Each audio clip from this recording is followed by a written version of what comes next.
Alto सुबार्को, अपनी नाव रोकिए। ये अमेरिकी तटरक्षक बल का जवान है जो समुद्री समझ के हर नियम को झुठला देता है।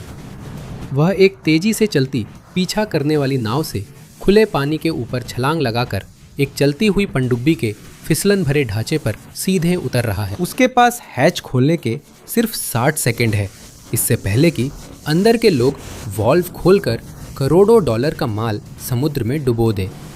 लेकिन यह एक्शन फिल्म जैसा स्टंट भी पूरे ऑपरेशन का सबसे पागलपन भरा हिस्सा नहीं है। हैरानी की बात है कि कच्चा कार्टेल द्वारा बना पनडुब्बी दुनिया की सबसे उन्नत समुद्री निगरानी प्रणाली को चकमा दे गई। सबसे पहले यहाँ तक पहुँचने के लिए कहीं पूर्वी प्रशांत महासागर में जमीन से सैकड़ों मील दूर एक जहाज समुद्र की लहरों के बीच से निकलता है। यह एक नार्को सबमरीन है। 40 फुट या 12 मीटर लंबे फाइबर ग्लास ट्यूब के अंदर 17,000 पाउंड यानी 7,700 किलोग्राम कोकीन रखी है, जिसकी कीमत लगभग 1/4 अरब डॉलर है। कुख्यात रूप से पकड़ में न आने वाले ये रहस्यमय जहाज कार्टेल्स द्वारा नशीले पदार्थों की तस्करी के लिए लंबी दूरी तक इस्तेमाल होते हैं और अधिकतर बिना देखे गंतव्य तक पहुंच जाते हैं। ये समुद्र के गलत हिस्से में आ गया है, जिसे अमेरिकी तटरक्षक बल संरक्षित करता है। अब इसका पीछा हो रहा है। इनमें से किसी एक सबमरीन को पकड़ना एक साधारण रोककर पकड़ लेने की कार्रवाई जैसा लग सकता है, लेकिन सबसे पहले इन्हें ढूंढना ही एक गणितीय दुस्वप्न है। अमेरिकी सेना एक बेजोड़ ट्रैकिंग नेटवर्क चलाती है, जिसमें ऐसे रडार का इस्तेमाल होता है जो सुपरसोनिक मिसाइलों का पीछा करने के लिए बनाए गए हैं, और ऐसे सैटेलाइट्स हैं जो अंतरिक्ष से नंबर प्लेट तक पढ़ सकते हैं। फिर भी जंगल से चलने वाले एक तस्करी गिरोह ने सस्ते फाइबर ग्लास और डीजल इंजन से पूरे नेटवर्क को चकमा दिया। इन जहाज़ों को पकड़ना बहुत मुश्किल है। इसी वजह से कोस्ट गार्ड के लोग इन्हें बिगफुट या व्हाइट व्हेल जैसे उपनाम देते हैं, क्योंकि इन्हें खुले समुद्र में असल में देख पाना बहुत ही दुर्लभ होता है। कोस्ट गार्ड के शक्तिशाली रडार और निगरानी के बावजूद इन छुपे सबमरीन को पकड़ना बहुत चुनौतीपूर्ण है। पूर्वी प्रशांत महासागर लाखों वर्ग मील में फैला है, जो लगभग संयुक्त राज्य अमेरिका के पूरे मुख्य भूभाग के बराबर है। इतने बड़े क्षेत्र को सुरक्षित करने की कोशिश करना ऐसा है जैसे कुछ पुलिस कारें पूरे देश की निगरानी करने की कोशिश कर रही हों। इतने बड़े पानी के क्षेत्र को कवर करना मुश्किल है, इसलिए तस्करों के लिए बिना पकड़े निकल जाना आसान हो जाता है। और फिर खुद पनडुब्बियां हैं, जो अपने आप में एक शानदार इंजीनियरिंग का नमूना है, भले ही उनके नाम में सब शब्द आता हो। ये जहाज तकनीकी रूप से सेमी सबमर्सिबल्स है। इंजीनियर इन्हें इस तरह बनाते हैं कि इनका 90% हिस्सा पानी की सतह के नीचे छुपा रहता है, लहरों के नीचे, और सिर्फ एक छोटा भारी सुरक्षा वाला कॉकपिट और एक एयर इनटेक पाइप ही पानी के ऊपर दिखाई देता है। पनडुब्बियों के ऊपरी हिस्से आमतौर पर नीले या स्लेटी रंग के होते हैं, ताकि वे समुद्री लहरों में छिप सके। इन्हें ढूंढना भूसे के ढेर में सुई खोजने जैसा है। कम ऊंचाई और फाइबर ग्लास निर्माण के कारण इनका रडार सिग्नेचर बेहद कम होता है, जिससे सैन्य कंप्यूटर इन्हें असामान्य समुद्री लहरें समझते हैं। इसके अलावा नार्को सब्स पानी में बहुत धीरे धीरे चलती हैं, जिनमें से कई मुश्किल से 10 नॉट्स यानी 11.5 मील प्रति घंटा या 18.5 किलोमीटर प्रति घंटा की अधिकतम गति तक पहुंच पाती हैं। हालांकि इसका मतलब है कि इन्हें अपनी मंजिल तक पहुंचने में कई दिन लग जाते हैं, लेकिन इसका यह भी मतलब है कि ये बहुत शांत तरीके से चलती हैं। आप पूरी नौकरी समुद्र में गश्त कर सकते हैं, बिना नाव के पास कोई परछाई देखे। ऐतिहासिक रूप से कोस्ट गार्ड सिर्फ 11% नावों को ही पकड़ पाती है। जून 2019 में इस मिशन के दौरान सेना को मौका मिला। इस नार्को सबमरीन में तंग जगह पर फंसे क्रू को लगा यह समुद्र पार करने का सामान्य सफर है। उन्हें उम्मीद थी कि वे अपनी मंजिल तक बिना किसी की नज़र में आए और बिना किसी नुकसान के पहुंच जाएंगे। उन्हें यह पता नहीं था कि एक उच्च ऊंचाई पर उड़ने वाले निगरानी विमान ने उनके पीछे छूटे पानी के निशान की एक झलक पकड़ ली थी। सेना नाव के आकार को नहीं देख रही थी। वे संवेदनशील इंफ्रारेड कैमरों का इस्तेमाल कर रही थी, ताकि पनडुब्बी के डीजल एग्जॉस्ट से निकलने वाली सूक्ष्म गर्मी को ट्रैक किया जा सके, जो बर्फीले समुद्र में घुल रही थी। विमान ने थर्मल विसंगति पकड़ते ही यह सूचना यूएस कोस्ट गार्ड टीमों को भेजी। तटरक्षक पोत मोनरो क्षितिज के पार मीलों दूर रहा ताकि भारी जहाज के इंजन की आवाज न सुनाई दे।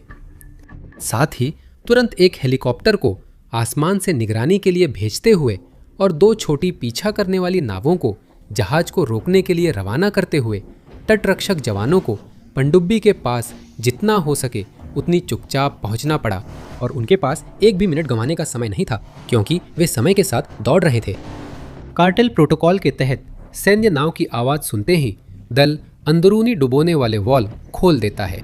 इससे पनडुब्बी में तेजी से पानी भरता है और करोड़ों डॉलर का माल व सबूत समुद्र में डूब जाते हैं। वे अपनी पनडुब्बी डुबो सकते हैं और जहाज पर तस्करी दल अक्सर हथियारों से लैस होते हैं। ये खतरनाक स्थिति है। कोस्ट गार्ड के पास दल पकड़ने के लिए बस कुछ मिनट होते हैं। जैसे ही बोर्डिंग बोट्स अचानक दिखती हैं और पनडुब्बी के पास आती हैं, कोस्ट गार्ड का हथियारबंद अधिकारी स्पेनिश में चिल्लाता है, अल्टो सुबाको, नाव रोकिए। वो नहीं रुकती और अब कोस्ट गार्ड के पास साहसिक बोर्डिंग करने के अलावा कोई विकल्प नहीं बचता। पिस्तौल और नाइट विजन गॉगल से लैस, जिन्हें वे जानते हैं कि देखने के लिए उनकी ज़रूरत पड़ेगी। हल्की रोशनी वाली सबमरीन में 3 तटरक्षक अपनी नाव के किनारे से फिसलकर चलती नार्को सबमरीन के गीले ढांचे पर कूद जाते हैं। बोर्डिंग करने वालों में से एक हैच की तरफ दौड़ता है, अपनी मुट्ठी से उस पर जोर जोर से मारता है और अंदर मौजूद क्रू को बाहर आने का आदेश देता है। इस रणनीतिक घात की जबरदस्त हैरानी से क्रू पूरी तरह से स्तब्ध रह जाता है। जानते हुए कि उनके पास अब कोई विकल्प नहीं बचा है, तस्कर हैच खोलते हैं और अपने हाथ हवा में उठा देते हैं। उनके पास प्रतिक्रिया देने का समय नहीं था और वे अपनी जान बचाकर निकलना ज़्यादा पसंद करते थे, बजाय इसके कि अपने जहाज के साथ डूबने का जोखिम उठाए। ऑपरेशन सफल रहा। 17,000 पाउंड 7,700 किलोग्राम नशीले पदार्थ जब्त हुए और चालक दल के 5 सदस्य हिरासत में लिए गए और सेना ने कार्टेल से सीधे 25 करोड़ डॉलर निकाल लिए थे। अधिकारियों ने मान लिया था कि उन्होंने आखिरकार प्रशांत आपूर्ति मार्गों को बंद कर दिया है। उन्हें लगा कि उन्होंने जीत हासिल कर ली है। ये सैन्य जीत संघर्ष खत्म नहीं कर पाई, बस कार्टेल को एक कोने में फंसाकर उन्हें बंद पड़े प्रशांत महासागर को पार करने का कोई तकनीकी उपाय सोचने पर मजबूर किया। अधिकारियों ने इतना पागलपन सोचा भी नहीं था। अगर कार्टेल अपने पनडुब्बियों को कड़े पहरे वाले अमेरिकी नौसैनिक जाल से उत्तर की ओर नहीं ले जा सकते थे, तो उन्हें पूर्व की ओर मुड़ना होगा। उन्हें अटलांटिक महासागर पार करना होगा। नार्को सब्स दक्षिण और उत्तर अमेरिका के बीच कोलंबिया, वेनेजुएला, इक्वाडोर जैसे देशों से गुप्त रास्तों से यात्रा करती है, प्रशांत या कैरेबियन सागर पार मध्य अमेरिका, मेक्सिको या अमेरिका की ओर। सप्ताहों तक चलने वाली ट्रांस अटलांटिक यात्रा करने के लिए एक सबमरीन क्रू को 3,500 मील 5,600 किलोमीटर की अनिश्चित समुद्री यात्रा में जीवित रहना होगा, भारी वाणिज्यिक मालवाहक जहाज़ों से बचते हुए और गहरे समुद्री तूफानों से जूझते हुए, वो भी एक तंग घर में बनी ट्यूब के अंदर फंसे हुए। ये एक असंभव मिशन लग रहा था, लेकिन ब्राज़ील के अमेज़न जंगल में पेड़ों की छांव तले कार्टेल के इंजीनियर अस्थायी शिपयार्ड में जहाज बना रहे थे। उन्होंने उसी काम के लिए नई सबमरीन का नाम शिया रखा। 21.5 मीटर लंबी यह stealth grey semi submersible machine प्रभावशाली थी, लेकिन इसे इंसानों की सुरक्षा के लिए नहीं बनाया गया था। समुद्र पार करने के लिए सबमरीन को ज़्यादा ईंधन चाहिए, इसलिए कार्टेल के इंजीनियरों ने बिना कवच वाले फाइबर ग्लास के ढांचे में 5,300 गैलन यानी 20,000 लीटर ज्वलनशील डीजल ईंधन भर दिया। उन्हें उसमें 6,600 पाउंड 3,000 किलोग्राम कोकीन भी रखनी थी, जिसकी कीमत $100 मिलियन से ज़्यादा थी। इस वज़न को आगे बढ़ाना था। 3,500 मील यानी 5,600 किलोमीटर पानी पार करने के लिए उन्होंने heavy duty industrial diesel engine लगाया। ईंधन, ड्रग्स और इंजन के बाद असली इंसानों के बैठने की जगह लगभग नहीं बची थी। क्रू को जहाज के पिछले हिस्से के तंग कैबिन में रहना पड़ा। उसमें सिर्फ एक व्यक्ति स्टीयरिंग पर बैठ सकता था, 2 लोग फर्श पर लेट सकते थे। वहाँ न बाथरूम था न बिस्तर, सिर्फ ऊपर एक एयर वेंट था जिससे वे घुटन से बच पाए। वे एक बंद अंधेरे ताबूत में थे, जहाँ वे गरजते डीजल इंजन के पास बैठे थे, जो ऑक्सीजन जला रहा था और जहरीली गैसें उनकी केबिन में छोड़ रहा था। कार्टेल को इतने मजबूर लोग चाहिए थे जो यह मानसिक यातना झेल सके, और उन्होंने ऐसा दल ढूंढ लिया। 31 वर्षीय पूर्व स्पेनिश शौकिया बॉक्सिंग चैंपियन आगुस्टीन अल्वारेस को जीवन बदलने वाली रकम की पेशकश हुई थी। उसे CHE पर सवार होकर 2 एक्वाडोरियन चचेरे भाइयों के साथ उसे चलाते हुए अटलांटिक पार करने के लिए बुलाया गया। अगर वे गैलिसिया स्पेन के तट पहुंचते तो उनकी जिंदगी बन जाती। तो 29 अक्टूबर 2019 को उन्होंने हैच बंद कर दी। अमेज़न बेसिन को छोड़ते हुए अटलांटिक के खतरनाक खुले पानी में निकल पड़े। इसके बाद 27 दिनों तक मानव सहन शक्ति की परीक्षा चली। तीनों आदमी छोटी दम घोटू जगह में 8-8 घंटे की कठिन शिफ्टों में फंसे काम करते रहे। उन्हें हमेशा सतर्क रहना पड़ता था, क्योंकि एक छोटी सी गलत गणना भी उन्हें तय रास्ते से सैकड़ों मील दूर समुद्र के सुनसान फैलाव में भटका सकती थी। उनके पास सिर्फ बोतलबंद पानी, ठंडा चावल, सार्डिन मछली और एनर्जी बार थे, और जहाज पर प्लम्बिंग भी नहीं थी। उन्हें बाथरूम के लिए प्लास्टिक की थैलियों में जाना पड़ता था, और वे थैलियां गर्म केबिन के अंदर ढेर होती जाती थीं। दिन दर दिन वे लोग इंजन की लगातार कान फोड़ू गरज सहते रहे, अंधेरे में फंसे हुए, कच्चे डीजल ईंधन, सड़ती हुई खाने की चीज़ों और मानव अपशिष्ट की घिनौनी बदबू के साथ। और फिर मौसम बदल गया। करीब 1 महीने की यात्रा के दौरान शे पर 3 अलग अलग भीषण समुद्री तूफानों ने हमला किया। वे फाइबर ग्लास के अंधेरे डिब्बे में बंद थे, धुएं में घुट रहे थे, जबकि हजारों टन टकराता समुद्री पानी उनकी नाव को उछाल रहा था। वे सतह पर नहीं आ सकते थे, ना ही मदद मांग सकते थे। इसके बावजूद वे 3,500 मील 5,600 किलोमीटर की कठिन यात्रा कर स्पेन के पथरीले तट पहुंच गए। उनकी योजना थी कि वे तट से दूर इंतजार करें, कुछ स्थानीय कार्टेल मछली पकड़ने वाली नावों से संपर्क करें, कोकीन उतारें और फिर जहाज को समुद्र की गहराई में डुबोने के लिए डुबाने वाले वाल्व खोल दें। लेकिन अटलांटिक महासागर ने उनके लिए एक आखिरी जाल बचा कर रखा था। स्पेन के तट के पास पानी इतना अशांत था कि छोटी मछली पकड़ने वाली नावें पनडुब्बी के पास नशीला माल नहीं ले सकी। ईंधन लगभग खत्म हो चुका था और कोई विकल्प नहीं बचा था। अल्वारेज ने मुख्य भूमि पर अपने बचपन के कुछ पुराने दोस्तों को मजबूरी में फ़ोन किया, उनसे तट तक कोकीन लाने में मदद करने की गुहार लगाई। यह एक घातक गलती थी। अल्वारेज और उसका दल परेशान थे, जबकि क्षेत्र की असामान्य गतिविधियों पर एक बहुराष्ट्रीय खुफिया नेटवर्क नज़र रख रहा था। संयुक्त राज्य अमेरिका, यूनाइटेड किंगडम, स्पेन और पुर्तगाल की कानून प्रवर्तन एजेंसियां उनके कदम उठाने का इंतजार कर रही थी।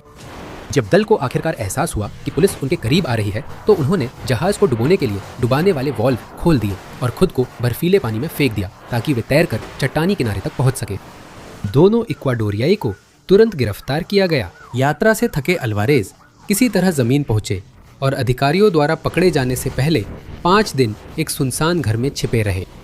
तीनों लोगों को 11 साल की जेल की सजा सुनाई गई और अधिकारियों ने डूब चुकी पनडुब्बी को समुद्र तल से बाहर निकाला और सारी कोकीन बरामद कर ली। कार्टेल्स नजदीक से देख रहे थे और इस असफल ट्रांस अटलांटिक मिशन से उन्होंने कुछ सीखा। पनडुब्बी की इंजीनियरिंग सफल रही, फाइबर ग्लास मजबूत था, इंजन ने 3,500 मील चले और स्टेल्थ डिजाइन लगभग 1 महीने तक नहीं पकड़ी गई। कार्टेल की विफलता का कारण उसे चलाने वालों की शारीरिक और मानसिक सीमाएं थीं। इंसान थक जाते हैं, इंसान हताश होकर फोन कॉल करते हैं और थके हुए इंसान भयानक ऑपरेशनल गलतियां कर बैठते हैं। कार्टेल के इंजीनियरों ने लाखों डॉलर खोए और सोचा, अगर इंसानों को पूरी तरह हटा दे तो क्या होगा। मानव तत्व हटाकर कार्टेल सभी ऑपरेशनल कमजोरियां हल कर सकते थे। एक मानव दल को खाने, पानी और सांस लेने के लिए हवा की ज़रूरत होती है। उन्हें एक ऐसी तंग कैबिन चाहिए होती है जो जहाज के अंदर कीमती जगह घेर लेती है। उन्हें अपनी जान जोखिम में डालने के लिए जीवन बदल देने वाले भुगतान चाहिए होते हैं। लेकिन सबसे बुरी बात यह है कि मानव दल एक खुफिया जोखिम होता है। अगर कोई तस्कर पकड़ा जाता है और अंतर्राष्ट्रीय अधिकारियों द्वारा पूछताछ की जाती है, तो हमेशा यह संभावना रहती है कि वह दबाव में टूट जाएगा और सज़ा में रियायत के सौदे के लिए कार्टेल के मुखियाओं के नाम उजागर कर देगा। एक मशीन को सांस लेने की जरूरत नहीं होती, एक मशीन वेतन की मांग नहीं करती, एक मशीन से पूछताछ नहीं की जा सकती। कार्टेल सिंडिकेट्स ने तकनीकी विशेषज्ञों और समुद्री इंजीनियरों को बिना चालक वाले सेमी सबमर्सिबल बनाने के लिए नियुक्त किया, बजाय इसके कि मजबूर लोगों को जहरीली समुद्री यात्रा के लिए पैसे दे। उन्होंने चालक दल के कैबिन को पूरी तरह हटा दिया। इंसानी चालक दल और उनकी जीवन रक्षक सामग्री के वजन के बिना सबमरीन की बनावट को इस तरह डिजाइन किया जा सकता था कि वह पानी में और भी नीचे बैठ सके। इससे पहले से ही सूक्ष्म रडार सिग्नेचर पूरी तरह मिट गया और ईंधन व माल के लिए कीमती जगह भी मिल गई। खुले समुद्र में ड्रोन चलाना जटिल इंजीनियरिंग चुनौती है, क्योंकि रिमोट कंट्रोल वाहन लगातार डेटा स्ट्रीम पर निर्भर करता है। समुद्री सैटेलाइट इंटरनेट के लिए सालों तक भारी और ज्यादा बिजली वाले डोम एंटेना जरूरी थे, जो पनडुब्बी की गुप्तता खत्म कर देते थे। लो अर्थ ऑर्बिट सैटेलाइट नेटवर्क के आने से पूरा गणित बदल गया। अब पिज़्ज़ा बॉक्स जैसा जलरोधक रिसीवर कहीं से भी हाई स्पीड वीडियो फीड दे सकता है। मानव पायलट की जगह उन्होंने फाइबर ग्लास के ढांचे के आगे वाले हिस्से पर एक सपाट स्टारलिंक सैटेलाइट एंटीना सीधे जोड़ दिया। फिर उन्होंने 2 निगरानी कैमरे सबमरीन में जोड़े। एक कैमरा पानी के पार आगे के मार्ग पर नजर रखने के लिए बाहर की ओर लगाया गया और दूसरा इंजन बे के अंदर गहराई में लगाया गया, ताकि यांत्रिक गेज पर लगातार नजर रखी जा सके। इसका मतलब था कि कोई कार्टेल ऑपरेटर दक्षिण अमेरिका के भीतर कहीं कंप्यूटर मॉनिटर के पीछे सुरक्षित बैठकर अंतरराष्ट्रीय जल क्षेत्रों से गुजर रहे हजारों पाउंड अवैध माल से लदे पोत को दूर से नियंत्रित कर सकता था। लेकिन एक लाइव वीडियो फीड ही काफी नहीं थी। अगर बड़ी लहरें सामने टकराकर एंटीना डुबो देती तो कार्टेल ऑपरेटर का कलेक्शन कट जाता। इसलिए इंजीनियरों ने स्वायत्त नेविगेशन सॉफ्टवेयर जोड़ा। स्टारलिंक सिग्नल जाने पर कंप्यूटर नियंत्रण लेता। पूर्व प्रोग्राम किए गए जीपीएस वेपॉइंट्स का उपयोग करके जहाज को सटीक मार्ग पर बनाए रखा जाता, जब तक कि वह अगली लहर के ऊपर न पहुंच जाए और फिर से अपलिंक स्थापित न कर ले। और एक बिना चालक दल वाले जहाज पर चढ़ना उन्हें खोज रही सेनाओं के लिए एक बिल्कुल नई सामरिक समस्या पेश करता है। अब कार्टेल ऑपरेटर जंगल में बैठकर लाइव कैमरा फीड पर सैन्य गश्ती नौका देखे तो घबराने की जरूरत नहीं। वे एक बटन दबाकर डिजिटल स्कटलिंग प्रोटोकॉल एक्टिवेट कर सकते हैं, जिससे नौसेना के जहाज तक पहुंचने से पहले जहाज पानी से भर जाएगा। ये कार्टेल्स के लिए एक बहुत बड़ी तकनीकी छलांग थी और जुलाई 2025 में सेना ने इस नई हकीकत की एक झलक देखी। कैरेबियन सागर के पानी को स्कैन करते हुए कोलंबियाई नौसेना ने एक नीची प्रोफाइल वाला ग्रे जहाज देखा, जो समुद्र को चीरता हुआ जा रहा था। गश्ती नौकाओं और विमानों ने सामान्य तस्करी वाली पनडुब्बी मानकर निर्देशांक लॉक किए। बोर्डिंग क्रू छोटी नावों में बढ़े, हथियार निकाले और वही रणनीति अपनाई जो पहले अमेरिकी तटरक्षक बल ने इस्तेमाल की थी। वे जहाज के ढांचे के पास पहुंचे। उम्मीद थी अंदर हताश दल मिलेगा जो जहाज डुबोने वाले वॉल्व खींचने को तैयार होगा, लेकिन हथियारबंद नाविकों ने हैच खोला तो वे स्तब्ध रह गए। अंदर कोई नहीं था, न तो कोई तस्कर था, न ही कोई एयरवेंट थे और न ही कोई चालक दल वाले प्लास्टिक बैग थे। वहां एक स्टारलिंक मोडेम, तारों का जाल और एक खाली मालवाहक डिब्बा था, जिसे 3300 पाउंड यानी 1500 किलोग्राम कोकीन ढोने के लिए बनाया गया था। जांच में सैन्य खुफिया विभाग ने पाया कि यह असफल ड्रग तस्करी नहीं, बल्कि नई तस्करी रणनीति का बीटा टेस्ट था। कोलंबिया का सबसे बड़ा ड्रग तस्कर समूह गल्फ क्लैन स्वायत्त ड्रोन का बिना माल वाला परीक्षण कर रहा था। तस्कर लोग असली माल ले जाने का जोखिम उठाने से पहले खुले समुद्र में ड्रोन की बच निकलने की क्षमता का परीक्षण कर रहे थे। नेवी ने दक्षिण अमेरिकी समुद्र में पहली बार स्वायत्त नार्को ड्रोन वाले जहाज को जब्त किया, लेकिन यह आखिरी बार नहीं होगा। 2019 में कोस्ट गार्ड की पहली कार्रवाई से तस्करी बंद नहीं हुई, बल्कि तस्करी ऑपरेशन अब दूर से नियंत्रित नौसैनिक बेड़े में बदल गया। अंतर्राष्ट्रीय अधिकारी अब फाइबर ग्लास ट्यूब्स में छिपे बेताब तस्करों का पीछा नहीं कर रहे हैं। वे अब एक बहुत धन संपन्न गिरोह के खिलाफ एक विषम समुद्री ड्रोन युद्ध लड़ रहे हैं। महंगे मानव तत्व को इस प्रक्रिया से हटाकर कार्टेल्स ने तस्करी की अर्थव्यवस्था को बुनियादी रूप से बदल दिया। अगर वे इन सस्ते बिना चालक वाले जहाज़ों का बड़े पैमाने पर उत्पादन करें, तो वे झुंड में हमला करने की रणनीति से कानून प्रवर्तन एजेंसियों पर भारी पड़ सकते हैं। वे एक बार में 10 स्वायत्त पनडुब्बियां छोड़ सकते हैं। भले ही सेना 3 पकड़ ले, बाकी 7 बच जाएंगी। ये तकनीकी हथियारों की दौड़ असली आधुनिक सैन्य युद्ध जैसी है। अगर कोई कार्टेल बिना चालक वाले जहाज को नशीले पदार्थ पहुंचाने के लिए प्रोग्राम कर सकता है, तो किसी राज्य की सेना उसी जहाज को उच्च क्षमता वाले विस्फोटक पहुंचाने के लिए प्रोग्राम कर सकती है।